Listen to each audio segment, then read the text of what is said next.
கிடைக்காது. நம்ம hard work பண்ணலன்னா தான் கிடைக்க போற ஒரு விஷயம்.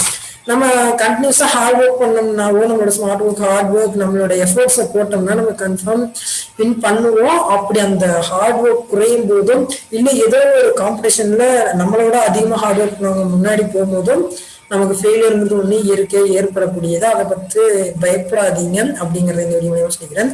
இது ஒரு அவேர்னஸ் வீடியோவா இருக்கும்னு நம்புறேன். ஸோ ப்ளீஸ் சூசைட் பண்ணிக்கிறத நோவே, தப்பு ரொம்ப தப்பு. ஓகேங்களா? சூசைட் ஏன்னா கடவுள் வந்து பாத்தீங்கன்னா நமக்கு ஒரு அற்புதமான வாழ்வு கொடுத்துருக்காரு, நமக்குள்ள ஒரு சோல் கொடுத்துருக்காரு. அந்த சோலுக்குன்னு ஒரு அச்சீவ்மெண்ட்டுக்கான ஸ்டேஜ் இருக்கு, அதுக்குன்னு ஒரு எல்லை இருக்கு. அதை அச்சீவ் பண்ணணும் அப்படின்னு சொல்லிட்டு அந்த சோலுக்கு ஒரு எண்ட் இருக்குது. நம்ம அதுக்கு முன்னாடி நம்ம சூசைட் பண்ணி நம்ம சோலை வந்து வெளியில அனுப்பிட்டோம்னா அது ஒரு மீனிங்ஃபுல்லான வாழ்க்கையா இருக்காது. ஓகேங்களா? அப்படின்னா பல பேர், அப்துல் கலாம், அப்புறம் இன்னும் மதர் தெரசா, அப்புறம் நிறைய பெரிய பெரிய ஆளுங்கெல்லாம் வந்து பார்த்தீங்கன்னா